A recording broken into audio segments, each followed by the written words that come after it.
In the last episode, we set up Agentic AI in our system and performed an initial test run with class generation. In this episode, we'll look at further examples and conclude with some tips on what to consider when working with Agentic AI in your system. Finally, we'll wrap up the session and give a brief summary of the entire topic and how to proceed with VS Code. For the next example, we'll switch classes and look at the database reader. This is a small class that provides 2 methods for reading data. In the first case, we'll read the business partners and 5 rows from them. In the second example, we read a language configuration here via the key that we pass into the method. To do this, we switch to the test class and tell the LLM that we want to create a test class and test all methods within it. As before, the agent now looks at what we actually want it to do, reads the actual objects and their types, and then starts to consider the next steps. The agent then starts working and decides to use the SQL double, which is perfectly correct in this case. It then generates some initial test code, which looks fine so far.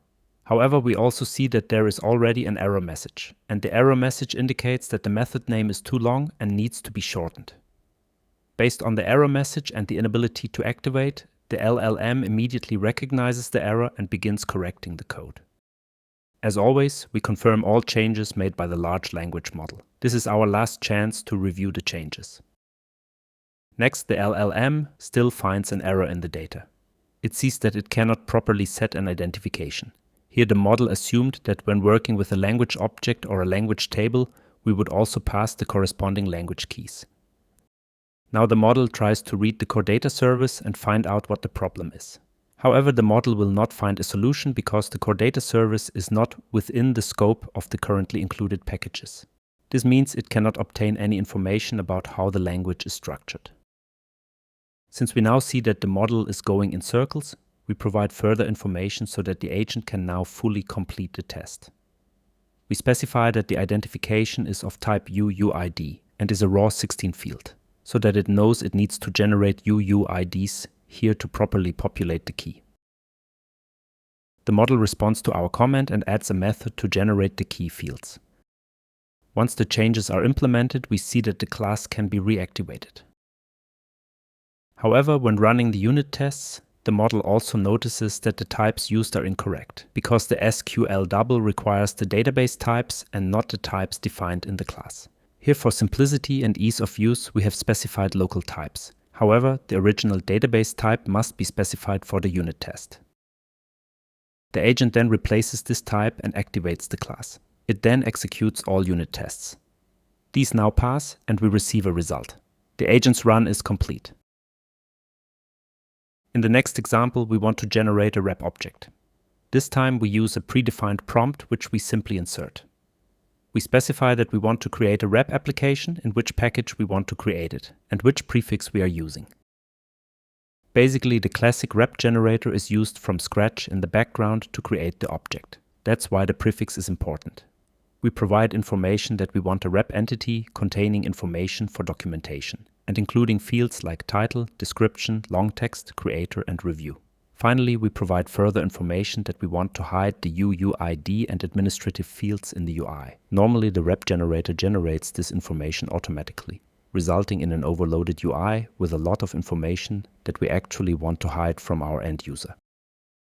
The agent begins working in the system and first queries which system we are working on. Next, it wants a list of the RAP generators on the system. We allow it to do this. That is, it first retrieves a list of possible RAP generators. Then it needs to know which schema the RAP generator requires to function.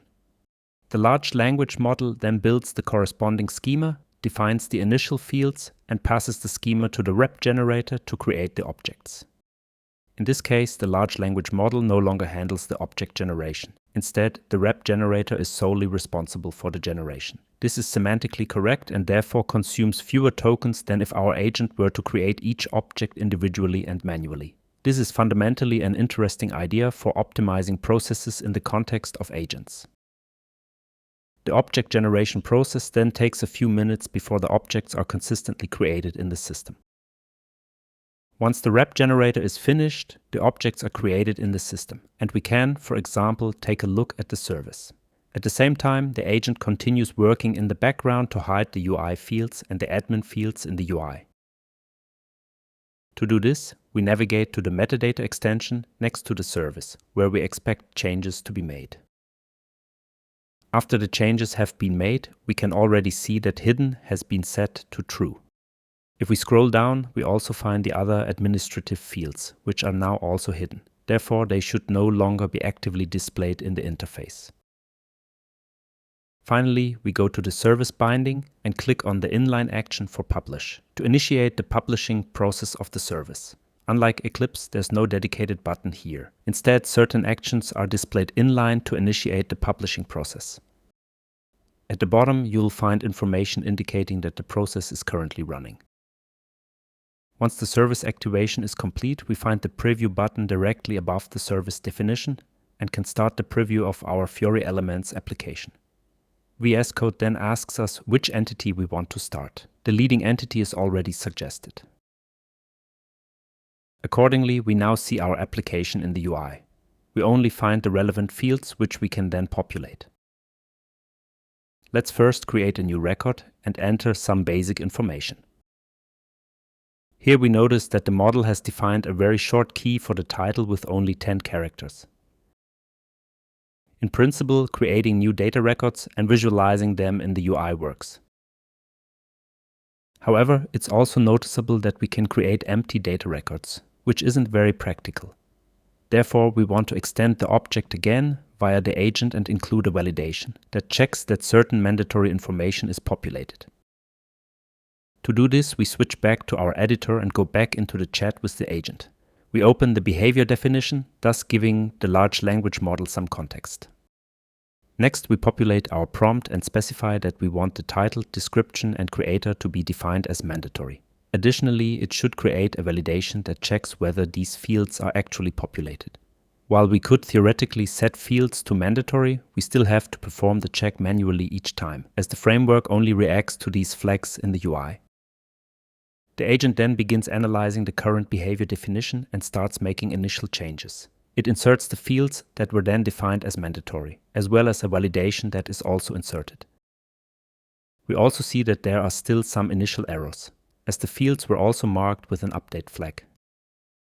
The LLM detects this and then changes the field definition to mandatory, removing the status in the process.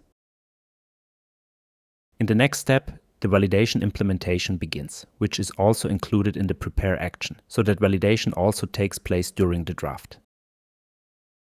If we then navigate to the implementation, we see that it has been created. Corresponding EML statements have been executed. The data is looped and each field is checked to see if the content is correctly populated. Messages are then generated so that the user receives error messages in the UI if they try to create an empty instance. Finally, let's switch back to the UI. We see that the fields are now defined as mandatory, and we try to create an empty record. We receive 3 error messages.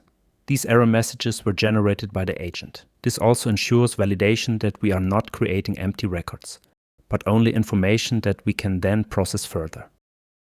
However, we would like to address a few points again when it comes to working with agents within a customer's actual production or development system. It must always be emphasized that SAP resources are centralized. Once they are saved and activated, they reside in the system and are therefore active for every other user. As a general rule, we should check AI-generated code before deploying it to test and production environments. This means that a review process should be carried out by the developer or a second developer. When dealing with version history, please note, if an object is newly generated, there is no version history.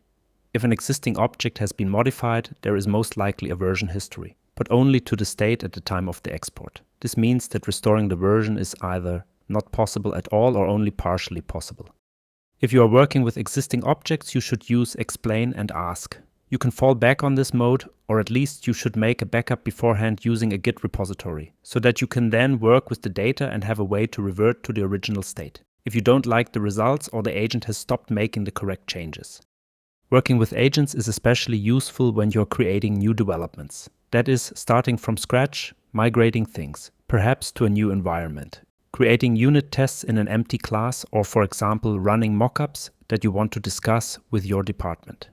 Here it's definitely worth working with AI, as you'll save a lot of time and it doesn't have to be 100% correct yet. Let's summarize the different sessions again. The first version of the MCP server for the ABAP development tools is now available and can therefore be used in Eclipse and VS Code.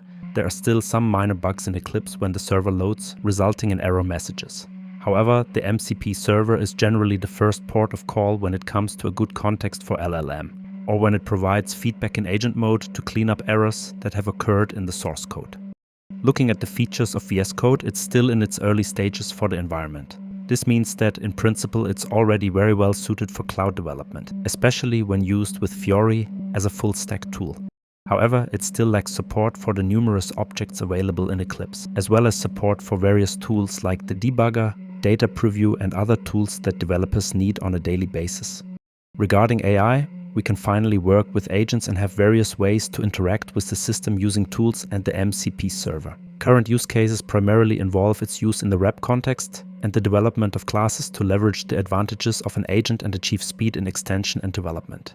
Basically, the next releases will show what other features are available and how we can further extend our agent with skills in the future, enabling migrations from old coding to the new environment. VS Code is still in an early stage, meaning there are still bugs, and it's not as polished as Eclipse, but you can already make initial code changes with it. You'll also need an Eclipse installation to have the latest tools readily available. However, as recent releases have shown, SAP is very quick when it comes to patching and delivering initial features, so that the ABAP cleaner, for example, is now available, and objects such as function groups, reports, and classic tables can also be edited. This gives you a first chance to use the editor to edit objects and work agent-based. Thank you for watching, and see you next time.